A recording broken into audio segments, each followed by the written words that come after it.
개혁 성락교회의 시시콜콜한 이야기를 나누는 라디오 별하늘의 시시콜콜.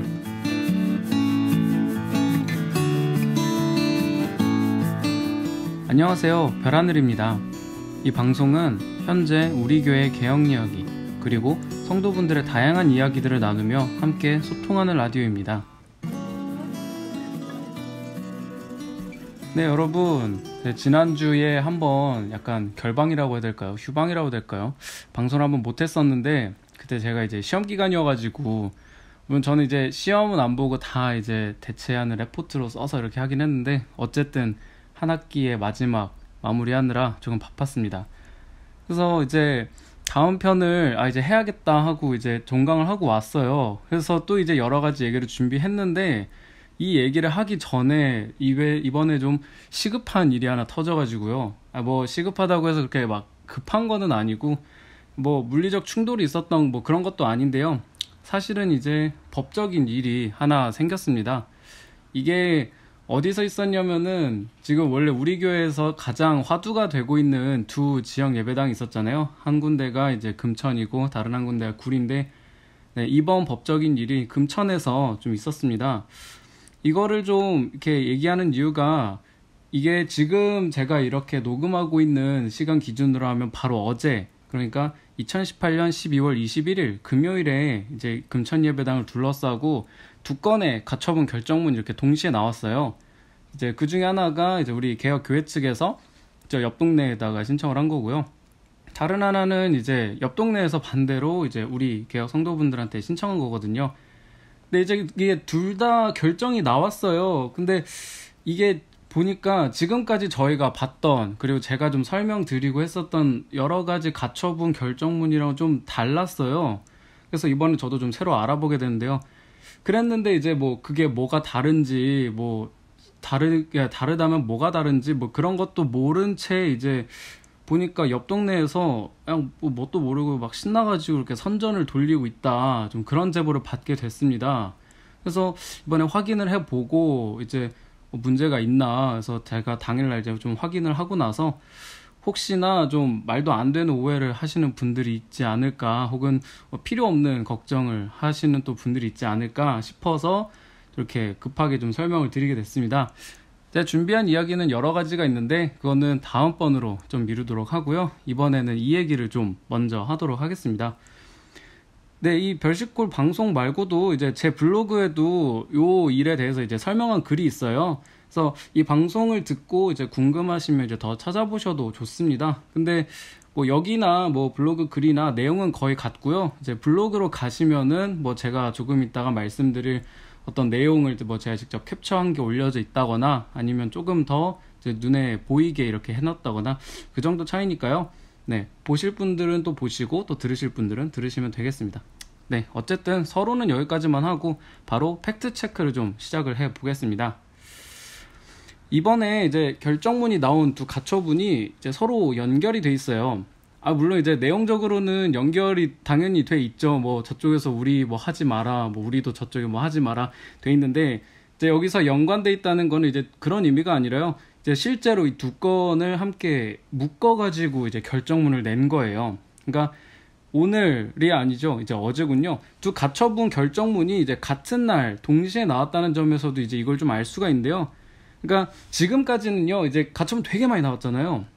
근데 이게 개혁 교회 측에서 신청한 가처분이 뭐 따로, 그리고 옆 동네에서 신청한 가처분이 따로, 이렇게 좀 나눠져서 결과가 나왔어요. 그래서 뭐 우리가 뭐 낸 것대로 뭐 기각을 하든 인용을 하든 하고, 이제 뭐 반대쪽이 내면은 뭐 그거대로 인용하든 기각을 하든 약간 그런 식으로 됐었는데요.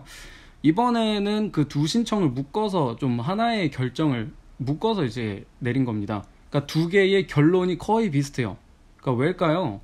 그 이유가 이제 이번 가처분이 지금까지 우리가 봤던 가처분 결정과는 다르게 화해 권고 결정이라는 좀 새로운 종류이기 때문입니다. 일단 이 화해 권고가 뭐냐면요, 말 그대로 화해를 권고한다는 거예요. 그러니까 이제 재판이 있으면 뭐 결정이나 판결이 이렇게 나오잖아요. 그러니까 그거가 나오기 전에 재판부가 이제 직권으로 양쪽 당사자들한테 합의를 권고하는 것이라고 이제 네이버 창에 나옵니다. 쉽게 말해서 화해 권고 결정이란 뭐냐, 재판부가 야, 이런 내용으로 합의하는 거 어때? 라고 제안을 하는 거예요.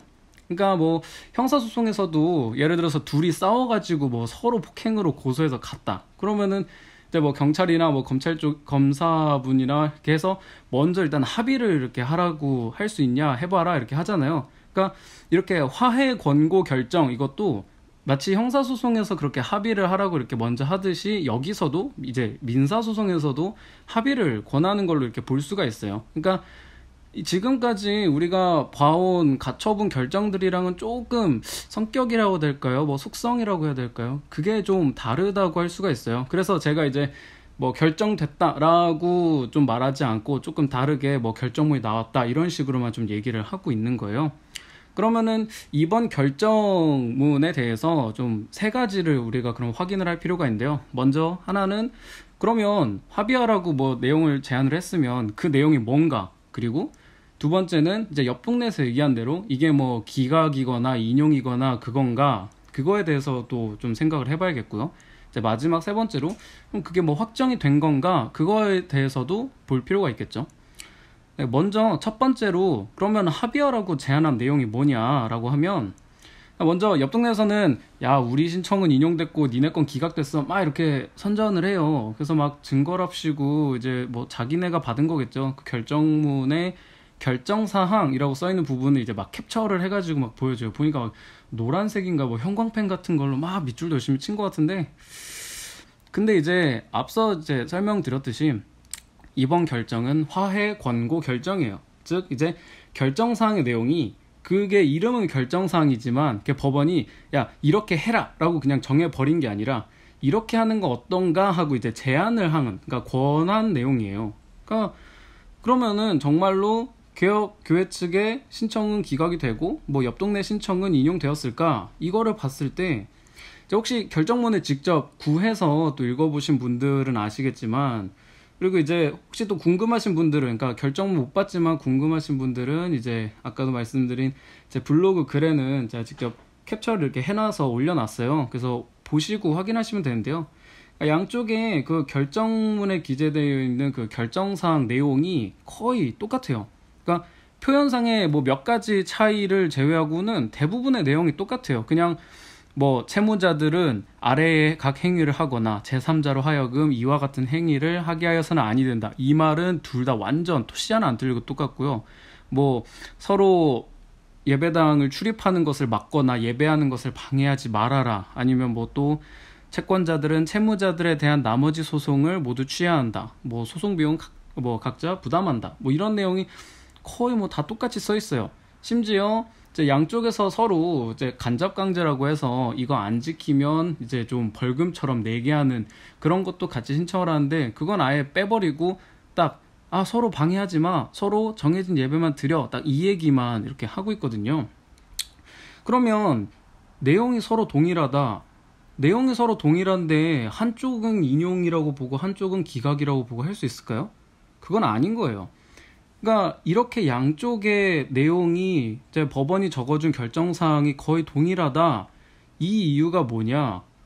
사실 생각해보면 당연한 거예요. 그러니까 당연히 비슷해야 돼요. 왜냐? 이제 법원이 이렇게 합의하는 거 어때라고 제안을 하는데, 딱 하나 생각했는데 아니 그냥 이것만 봤는데 이거 한쪽이 너무 편파적으로 불리해. 그러면 당연히 합의가 안 되겠죠. 그러니까 뭐 법원도 나름 신경을 써가지고 조건을 뭐 조금씩 나눠가지고 최대한 공평하게 이렇게 합의를 제안을 한 겁니다. 그럼 그 차이가 뭐냐? 딱 하나예요. 이제 개혁교회 측은 2, 4부 예배를 드리고 옆 동네는 1, 3부 예배를 드려라. 이게 법원이 내린 그 합의 제안이에요. 그러니까 딱 이 하나 조건이에요. 그러니까 결국 이제 합의하라고 제안한 내용이 뭐냐라고 묻는다면, 개혁교회 측은 2부, 4부, 그러니까 우리 한가족 예배 얘기하는 거죠. 그 예배를 이제 거기 예배당에서 드리고, 이제 옆 동네에서는 1부 아니면 3부 예배를 뭐 거기서 드려라. 그리고 서로 그렇게 시간 나눠서 드리고 그걸 서로 방해하지 않기로 하자. 이렇게 요약을 할 수가 있습니다. 참고로 이제 아까 읽어드린 결정문 내용 중에서 이제 나머지 신청을 모두 취해야 한다 이런 말이 있는데, 이 말의 뜻은 뭐냐면요, 아까 얘기했던 뭐 예배 시간 나누는 이 합의 내용 말고 다른 건 따지지 말자 이겁니다. 그러니까 이게 왜 나온 거냐면은 이제 서로 막 예배방해 금지 가처분, 그리고 뭐 우리 개혁교회 측에서는 출입 금지 및 예배방해 금지 가처분을 이렇게 냈는데요. 그러니까 서로 신청한 게 많아요. 뭘 하지 않게 해달라, 뭘 하지 않게 해달라, 뭐 이런 식으로 했는데, 그러니까 법원이 서로 이제 얘기한 게 다르긴 하지만 일단 그거 다 내려놓고, 자, 일단 내가 새로운 걸 제안해 볼게. 이거 어때? 이거 합의하면은 일단 나머지는 얘기하지 말자. 이렇게 얘기를 하는 거기 때문에 이제 조금 이거 약간 법정에서 얘기하는 약간 어법이라고 생각하면 돼요. 나머지 신청을 모두 취하한다. 이게 이 합의 내용을 하고 너네가 신청한 나머지는 그냥 냅두자. 이런 내용이라고 보시면 됩니다. 그러면 두 번째로 이게 인용이냐 기각이냐가 문제가 되는데요. 네, 결론부터 말씀드리자면 이건 인용도 기각도 아니에요. 그러니까 마지막까지 들으시면 이해를 하시겠지만 이걸 인용이냐 기각이냐라고 따지는 것 자체가 무의미합니다. 그러니까 왜냐면은 이게 재판부가 뭐 누군가의 손을 뭐 들어주거나 누구 걸 받아들인다 이런 게 아니에요. 왜냐고요? 그러면 또 말씀드리자면 이거는 화해를 권고하기 위해 제시한 결정이기 때문이에요. 그러니까 인용이나 기각이라는 말 자체가 그러니까 누군가의 주장을 받아들였으면 인용, 뭐 그거를 받아들이지 않았으면은 기각 이렇게 얘기하는 거잖아요. 근데 그 여부가 있는 게 아니라 그러니까 누군가의 신청 내용을 뭐 받고 말고 한 게 아니라 그냥 법원이 내가 임의로 이런 내용을 설정해서 자 이걸로 합의하는 거 어때? 라고 제안을 한 거잖아요. 그러니까 이거는 애초에 인용이다 기각이다라고 말할 내용 자체가 아닌 거예요. 그러니까 실제로도 이제 앞서서 말씀드린 두 결정문에 써 있는 결정사항을 이제 비교해 보더라도 그러니까 표현상의 차이를 빼고 나면 그 딱 예배 시간만 다르다고 했잖아요. 그러니까 임의로 그러니까 그런 것들이 있지만 아 이거 어때 했기 때문에 이걸 가지고 뭐 자기네가 인용됐다 너네는 기각이 됐다 이렇게 말하는 것 자체가 이 화해 결정 권고나 뭐 법의 기본적인 원칙이나 이런 기본적인 개념이 전혀 없으니까 나올 수밖에 없는 말이라고 할 수밖에 없습니다. 그런 거고요. 마지막으로 세 번째, 이거는 그러면 확정된 사항이냐가 되겠는데요. 결정문 끝부분에 이제 안내사항이 이렇게 적혀 있습니다. 2주일 이내에 이의를 신청하지 아니하면 이 결정은 재판상 화해와 같은 효력을 가지며 재판상 화해는 확정 판결과 동일한 효력이 있습니다. 이렇게 적혀 있어요. 이게 좀 말이 길지만 이거 쉽게 말해서 이렇게 했는데 이 내용에 딱히 이의가 없으면은 그냥 이대로 합의한 걸로 간주하고 이대로 확정 지을게 딱 이 얘기입니다. 그러니까 이거는 이제 민사소송법의 231조에 내는 이제 나와 있는 내용을 안내한 건데요. 그렇다면 이제 반대로 이 신청을 하게 되면은 어떻게 될까요? 아까 그 안내사항이 이제 민사소송법 제 231조라고 했잖아요. 그 바로 다음 조항의 232조를 보면요. 1항에 이렇게 적혀 있습니다. 이의 신청이 적법한 때에는 소송은 화해 권고 결정 이전의 상태로 돌아간다. 이 경우 그 이전에 행한 소송 행위는 그대로 효력을 가진다. 2항에 화해 권고 결정은 그 심급에서 판결이 선고된 때에는 그 효력을 잃는다. 뭐 2항은 지금 뭐 보실 필요는 없고요. 1항에서 가장 중요한 건 이의 신청을 하고 그게 받아들여지면 그 소송은 화해 권고 결정 이전의 상태로 돌아간다. 이 부분이 사실 제일 중요합니다. 그러니까 결정문이 나오기 전 상태로 리셋이 된다는 거예요. 이게 제가 법을 전공한 사람이 아니다 보니까 이게 정확한 해석이 될지는 모르겠는데, 그러니까 이번에 나온 화해 권고 결정에 대해서 이제 이의를 신청하고 뭐 그게 받아들여지면은 그냥 다시 재판이 그냥 진행될 뿐, 딱 이런 의미로 이제 보입니다. 그러니까 이 부분이 바로 이제 맨 처음에 말씀드렸던 이번 결정문이 지금껏 이제 우리가 봐왔던 가처분 결정이랑은 좀 다르다고 하는 게 사실 여기에 있어요. 그러니까 일반적으로 우리가 가처분 결정이 딱 나왔다 그러면은 그걸 보고 주문 뭐 신청 취재해가지고 결론이 뭔지 보고 그렇게 한 이유가 뭔지 쭉 보고 이거에 대해서 나는 동의를 할 수 없다 그러면은 뭐 항고를 하든 뭐 재항고를 하든 해서 이제 상위 법원으로 이렇게 막 올라가고 이런 방식으로 가잖아요.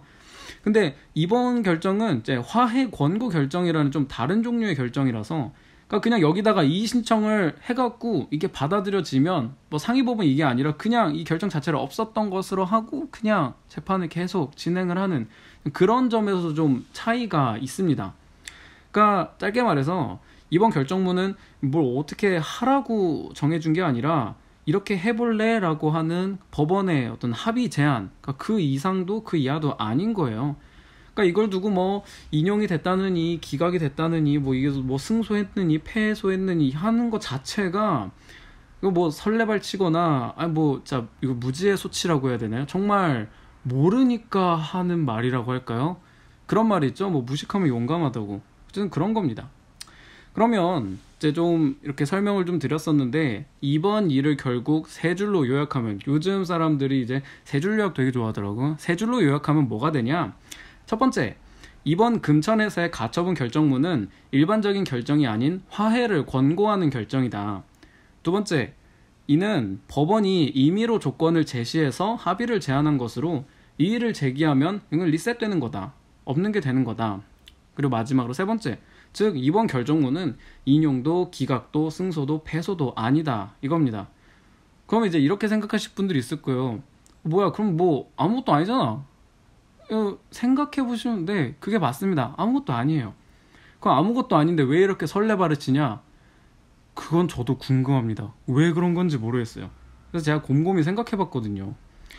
제가 생각해보니까 옆 동네가 요즘 하도 지고 사니까 뭐 하나만 나오면 막 호들갑을 떨잖아요. 막 문자도 보내고 막 블로그에 글도 쓰고. 근데 요즘 그 정도가 좀 심해지는 것 같습니다. 네, 이번에는 좀 빠르게 좀 현안을 다뤄봤는데요. 이번에 나왔던 결정문 이제 뭐 화해 권고 결정이라는 좀 제가 지금까지 본 것 중에서 또 못 봤던 또 새로운 거여가지고요. 이번에 저도 좀 새로 공부를 하게 됐습니다. 일단은 이게 소송의 기본 원칙이 뭐냐면은 당사자끼리 합의할 수 있으면 일단은 그걸 우선으로 하고, 정 화해가 안 되고 합의도 안 된다 그러면은 제3자인 법원이 개입하겠다 이겁니다. 그러니까 이 화해 권고 결정도 그 같은 맥락에서 이제 가처분 재판에서의 중재 시도라는 의미로 보면 될 것 같아요. 그러니까 뭐 이번에 합의가 되면 뭐 법원은 더 이상 개입 안 하겠다 이거고, 근데 뭐 합의가 되지 않는다면 뭐 재판은 계속 진행되고 이겁니다. 물론 이제 법원이 지금 낸 이 합의안이 정말로 뭐 공평하냐 받아들일 만한 것이냐 이거는 그 다음에 생각하고 이제 뭐 이의 제기를 하든 하겠지만, 이제 일단은 지금 나온 것으로 뭔가 인용이나 기각이나 승소나 패소다라고 말하는 것 자체가 어불성설이다라는 것을 결론으로 하면 될 것 같습니다.